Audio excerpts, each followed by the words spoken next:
Welcome to Rage Against the Mainstream, your full spectrum source for all things music, insight, and opinion. Today's date is March 7th, 2022. My name is Bill. I'm joined here today with Erik. Hey, everybody. So today is another monumental occasion.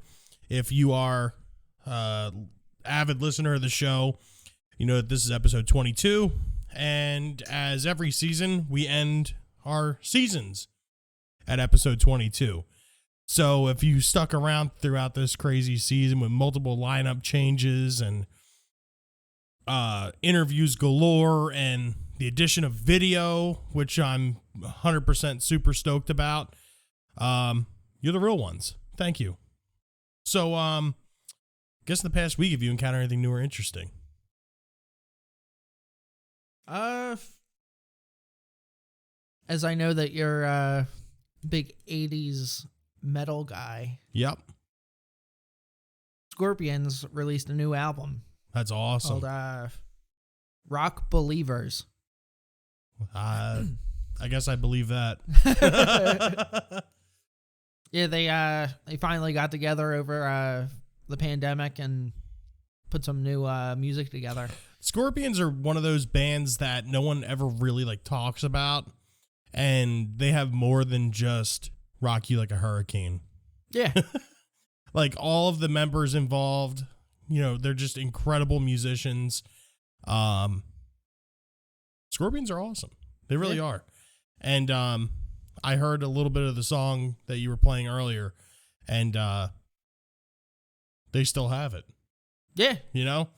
It's almost like a fine wine. It gets better with age, except they just sound the same as they did 40 years ago. Yeah, I mean, if it's not broken, don't fix it. Exactly. Now, do you know anything about the lineup or anything that's going on right now with them? No. No.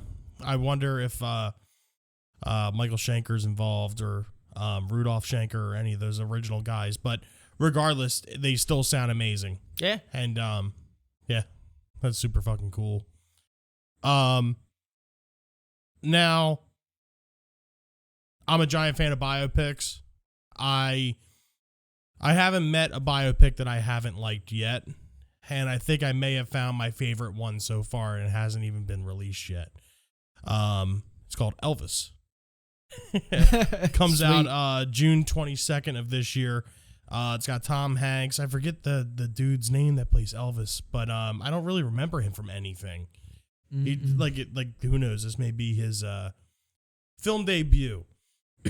But trailer looks really good. Yeah, it does. And from what I can see so far, is that it looks very historically accurate. Like him going to the gospel and everything as a kid, and that transforming him, and you see clips of him in the army and stuff, and then you see all the various costume changes that he had over the years. It's something I'm super, super stoked for. And, yeah, it looks really good. Who knows? I might go on a movie date with my grandmother to go see it. She would probably love that. Yeah, super Elvis fan. Now on to heavier, brutal things. Meshuggah released a couple new songs. One of them being, God damn it. I knew how to pronounce this word before we started. Abysmal Eye. Yeah, Abysmal. There we go. Duh. Abysmal Eye, paired with an incredible video. After the show, I'll have to show you the video. It's cool. It's like how Thriller was for music videos. I feel like this is going to be the same thing for super heavy music. This music video was shot incredibly. It's just it embodies everything that you think should be in a newer wave heavy metal music video. Huh. And it kind of goes into what I was saying a few weeks ago about the new Meshuggah stuff. It seems like what's the right word here? I don't want to say like sterile feeling, but it kind of feels like there's like a cookie cutter type element to it. Mm-hmm. But you know what they say about like I don't know what they say about anything, but I was gonna like try to make some like rationalization about it with like the Pillsbury like frozen cookie dough and like whatever. Like you just can't get enough of it. Like that's basically what that. You're not supposed to eat it, but you still do. Exactly. But yeah, Abysmal Eye from Meshuggah. I implore every one of you to go check it out. It's super fucking awesome. And yeah. Sweet. If you don't like it, you know where to find us. All right, so let's move into our music history for today. On today, March 7th, 1968, speaking of Elvis Presley, today he records Wonderful World, Edge of Reality, and A Little Less Conversation. That's like the quintessential like Las Vegas type movie. Like that song is always in the background somewhere. A little less conversation. Like it's just, it's one of those like quintessential Elvis songs. It's just like perfect. But yeah, 1968. Nice. Moving forward to 1983, Songwriters Hall of Fame inducts Neil Sedaka. Sudoku. Yeah. The Lion Sleeps Tonight and Stevie Wonder into their ranks during their annual New York ceremony. That's crazy that Stevie Wonder had already made it in 1983. And like, I think like, yeah, he had been around for years at that point. He put a bunch of legwork in as a little kid. Like by the time most people are starting, he already had like a full-blown career under his belt. Yeah, exactly. I forget what it was. We knew, like we had talked about the number of albums that he had put out by the time he was 18 years old. It was like incredible. Yeah. Like I wish I was half as creative as Stevie Wonder. Fuck that. I wish I was like a 10th as creative as Stevie Wonder. A fraction, if you will. And you can see. Yeah, and I can see. When I was writing this one up, or you know, like finding the on this day, because obviously like we don't know these things off the top of our head. When I saw Neil Sedaka, I had to look him up. I'm like, who the fuck is this guy? Turns out he's the guy that made The Lion Sleeps Tonight. Yeah. I was like, huh, that's funny. He also did a lot of other things too, but that's like the one that he's like known for. Or like the biggest song he did. You gotta think for his like weird of a song that is, like it has stood the test of time. Yeah. Like, it's still around. Yeah, exactly. Like it's crazy. It's wild. Speaking of wild, in 1985, the song We Are the World is released as a single. Soon achieving the massive chart success all around the world, the song, written by Lionel Richie and Michael Jackson, is recorded for a charity to help battle famine in Africa. So, funny story here. The now defunct, and if you guys are listeners of it, I'm sorry that you had to find out this way, Basement Box Office, the other co-host, Will. I remember we were at a party one time. It was me and you, and it was a party where you got to pick songs. And I was like, you know what? I really feel like listening to We Are the World. Like we know about this song.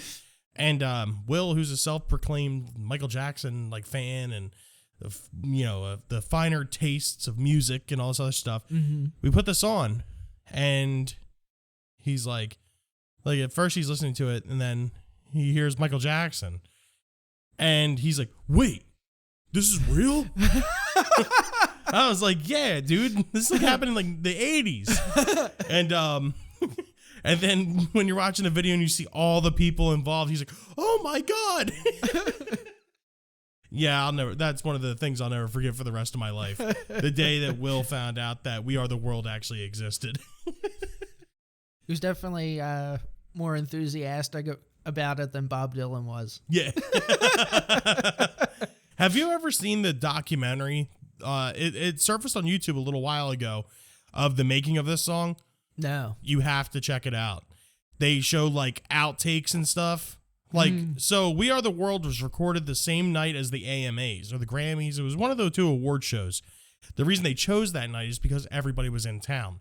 Michael Jackson had left early to go and record his parts. This shit like took place at like midnight until like 6 a.m. Huh.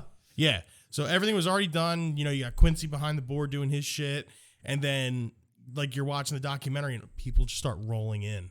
And it's like who's who shows up. And it's like incredible. Little known fact here is that Dan Aykroyd was actually a part of this. Really? Yes. If you look here, you'll be able to see it. Those are for people watching the video, not for you or I was very confused. Or you that's listening on your iPhone or Android device or computer. We don't discriminate. Look up. Just look.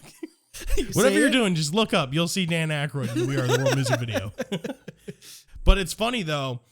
I've always thought it was strange that there was never any heavy metal guys in that song. Like, you know, you had like Don Dokken, who had like an incredible voice for back then. Mm-hmm. You had Vince Neil, who was incredible. Like, I know everyone's like, oh, he's going to say David Lee Roth, but David Lee Roth was more of he was more of a character and an icon than of a singer. And I feel like that could have maybe drawn a little bit more attention to it.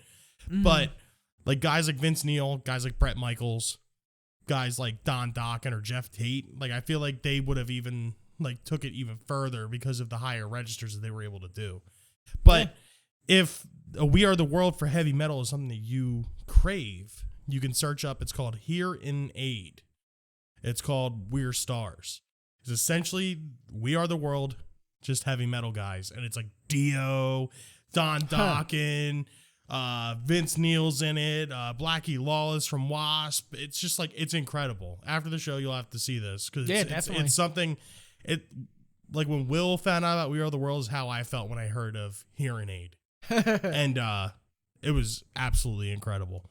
But yeah, so 1985, We Are the World is released as a single. And actually, if I recall, this is when it was maybe not have been this day, but it wasn't soon after this that it was like every radio station across America played it at the same time.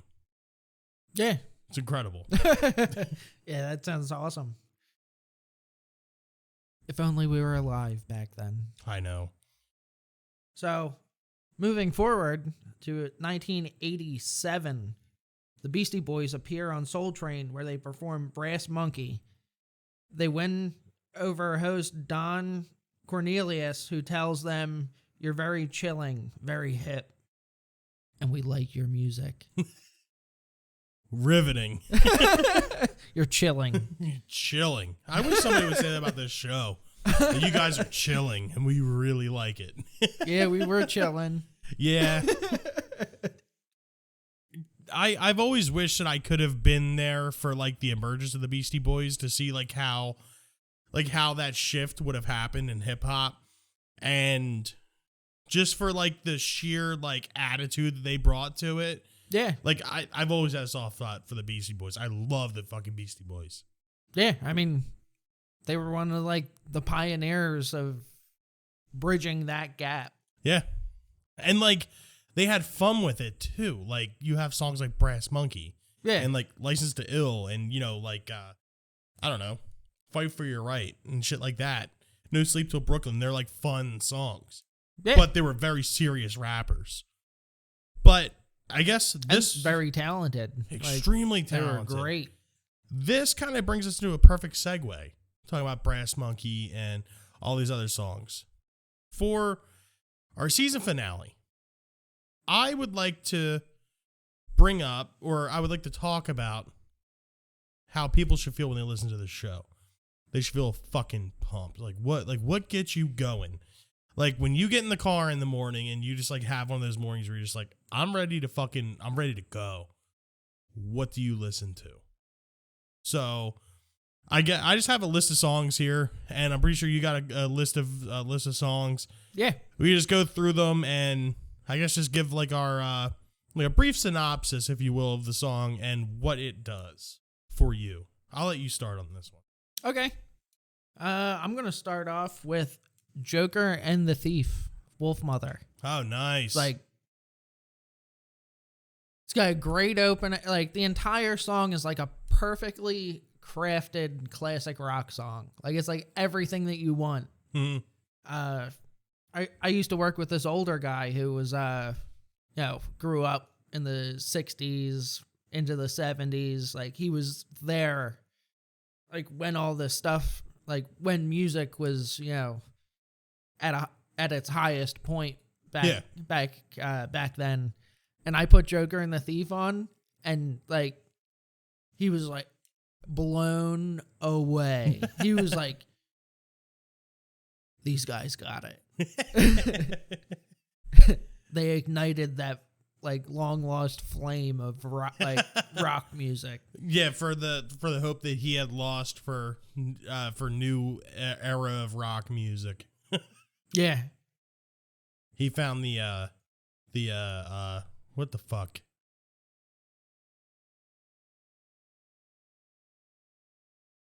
What did Indiana Jones find?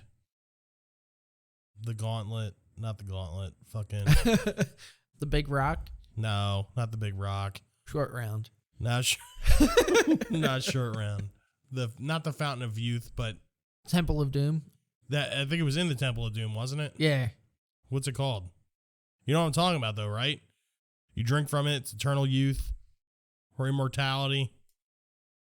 Yeah. I forget. And if you drink the wrong one, you die. Yeah. You know what I'm talking about, though, right? Mm-hmm. Yeah, I've seen it. Okay, yeah. If you know the answer, find us on our social medias and let us know. Just look up. Yeah, just look up.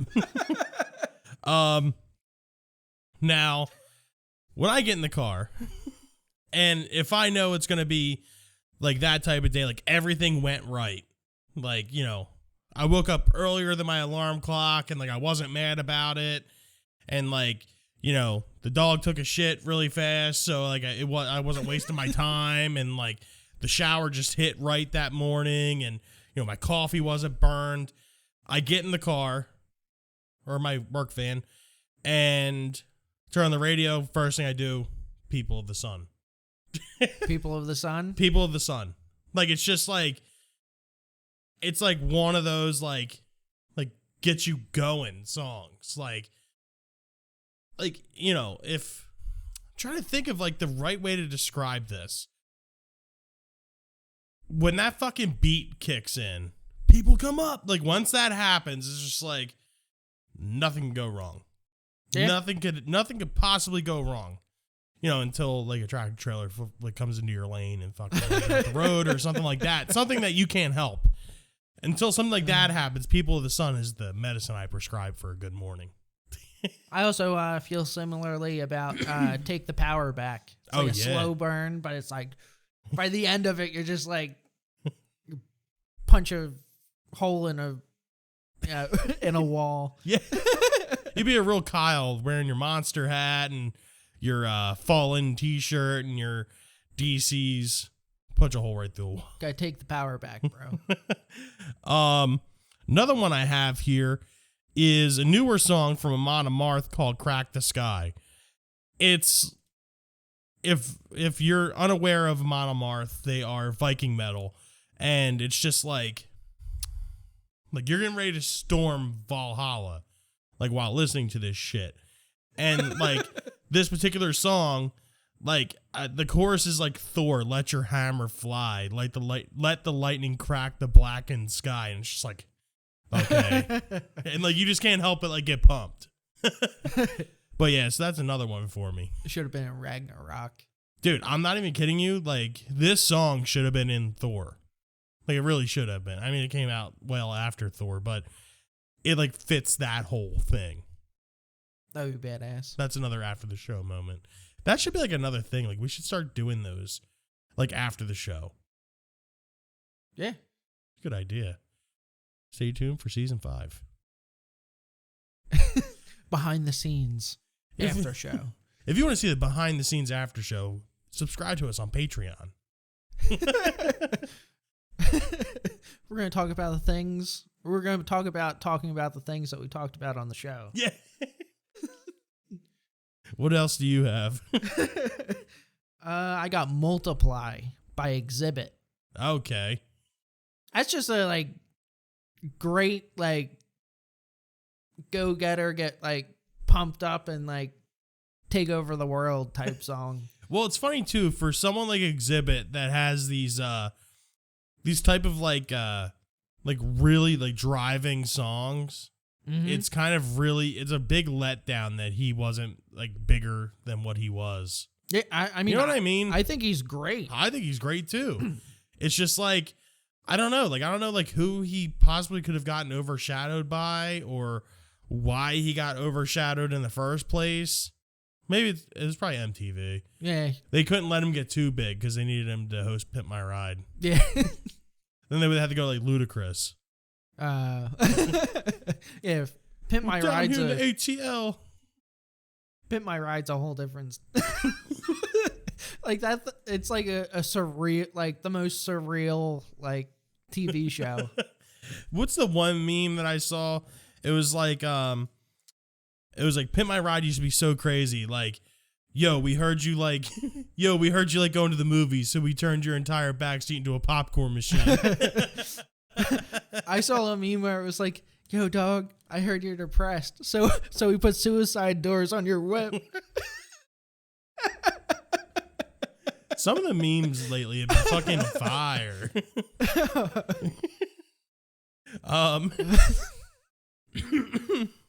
Speaking of fire, if I'm also looking to get fucking pumped up, like after work, like it was a good day, everything was fine, like your lunch didn't taste like shit, your boss wasn't an asshole that day.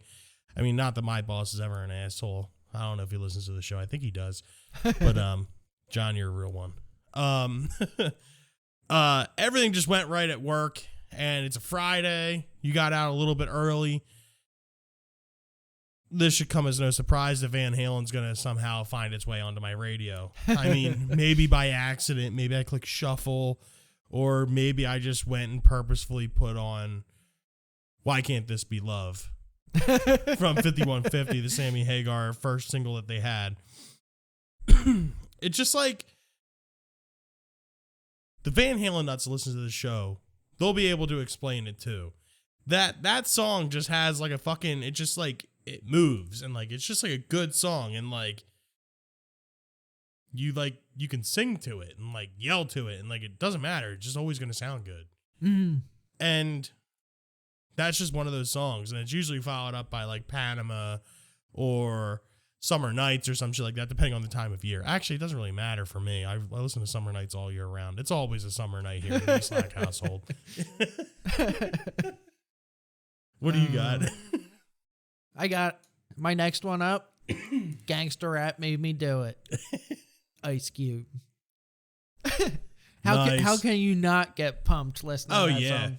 You know what used to get me going with Ice Cube was fucking God damn it. No Vaseline. Yeah.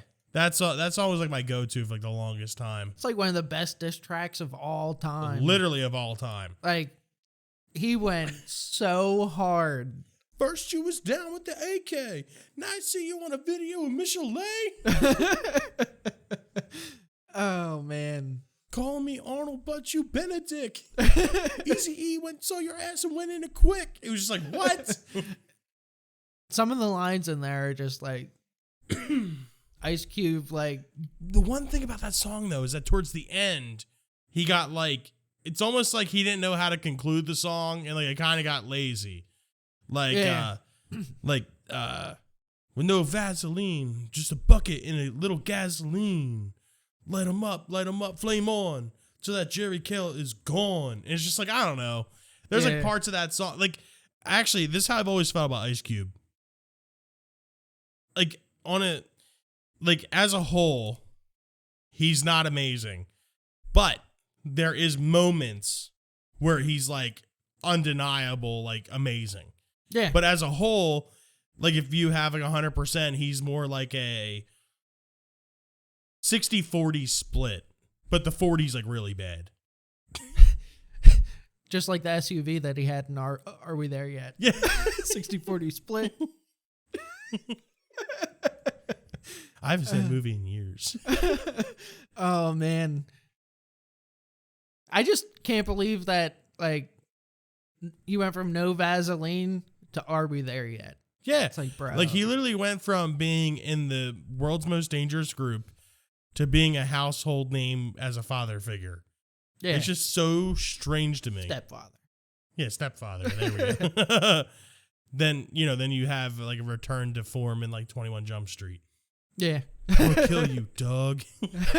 That scene always gets me because, like, even though Jonah Hill's like reading the text messages, you can like hear it in Ice Cube's voice. Hey, Doug, I'm gonna kill you, Doug. Oh. So it's getting close to the end of my ride home, and I've been on a full tilt, like just straight fire jam fest in the van. And I can only think of a couple ways to kind of end this to make it from like the last couple minutes of my drive to my front door. Now, I have a couple that are tied. I have Sabbath True from Metallica, Shoot the Thrill by AC/DC, or Whitewashed from August Burns Red. Whitewashed, I feel like, is more of a like middle of your drive type song. Like you're already wiped out from fucking freaking out the people of the sun, and your voice is kind of shot from Why Can't This Be Love? So you're not gonna try to scream Whitewashed. So yeah, Whitewashed doesn't count anymore. Shoot the Thrill, I feel like, should be somewhere towards the end of the ride, but still kind of like, yeah, towards the end of the ride, but not quite the last song. Sabbath True, I feel like, should be like the ending song. Like, I've made it to my front door and I'm getting ready to kick it the fuck in. Walk up, step on the dog, and go take a shower. Sabbath True ends my drive. Nice. I just think people hate on the Black Album. I don't see why. I think the Black Album is a masterpiece, and the songs are well crafted, and Sabbath True is of no exception. I feel like Sabbath True should have been the lead single.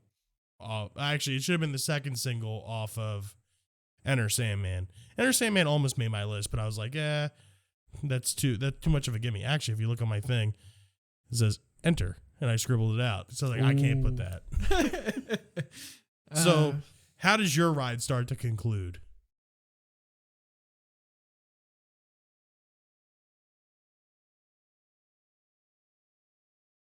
An ender.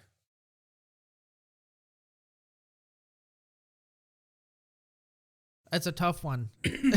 Usually it's not planned, but 95 wasn't totally destroyed. 42 wasn't fucked up. 295 wasn't fucked up. You said smooth sailing the whole time in the ridgeline.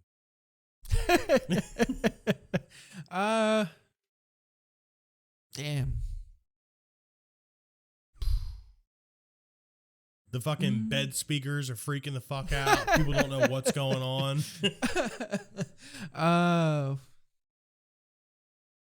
Eric just bought a new car, by the way. Yeah, it's a truck. New truck. Sort of. I don't know. Probably like something like Hawthorne Heights. Like, okay. Saying sorry, maybe.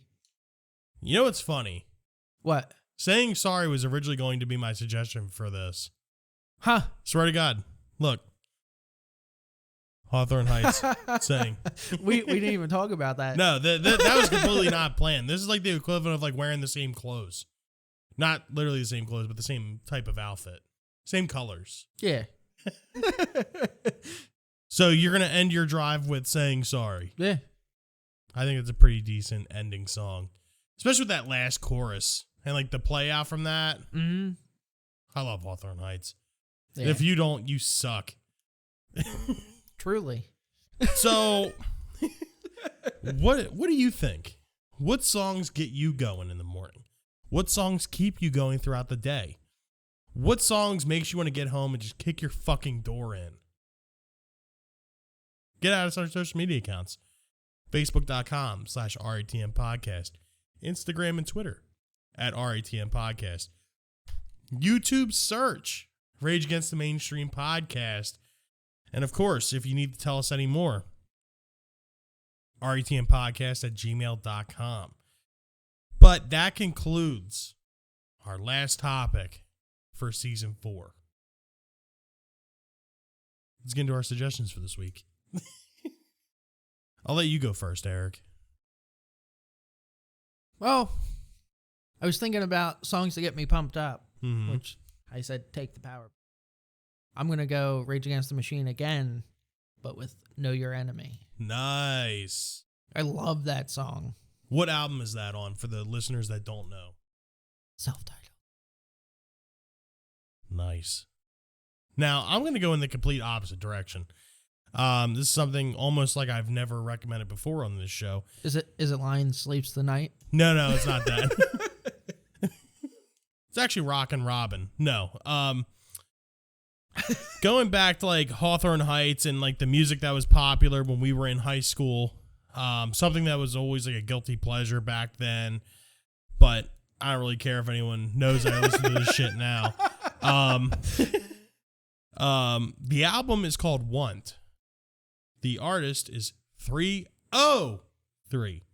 The song is Don't Trust Me. It's just one of those, like, it's a party song. Like, that's all it is. It's just like a good rolling party song. And, it is a great song. And tell your boyfriend if he's got beef that I'm a vegetarian and I ain't fucking scared of him. I'm not really a vegetarian. All of you should know that. Obviously. But so we want to thank everyone that's listened to the show since day one, or you just started this season. This was your first episode. I ask you, I beg you, plead with you to go back, re-listen to the old episodes. We will be returning for season 5. We're going to be coming back in a big way. So make sure you stay up to date on our social medias. You stay up to date on Facebook, Instagram, Twitter, YouTube. Yeah, that's where you're going to find us. Who knows? Maybe we'll make it a Snapchat one day. I don't know. Maybe in the break between season 4 and 5, we'll get a TikTok. That seems to be what the kids are doing nowadays. Watch Bill do some dances. Yeah, I'll do dances and filters and all that stuff. Dance to music and then cut away and he'll be wearing a revealing dress. You might catch me doing a Buffalo Bill dance. Would you fuck me? I'd fuck me. Oh, man. It puts the lotion on its skin. Or else it gets the hose again. But or else it gets the host again. No, please. No, please. So once again, you can find us Instagram and Twitter at RATM Podcast, Facebook.com/RATM Podcast. Write us an email. Tell us suggestions. Are you a band? Write to us. We'll give you a feature on the show. We'll interview you. We'll rate your music, if you will. ratmpodcast@gmail.com. But for the conclusion of season 4, I'd like to thank you all for listening. On that note, it's another episode of Rage Against the Mainstream Podcast for the book. As always, I'm Bill. And I'm Eric. Have a good night, guys. Thank you for listening. And remember,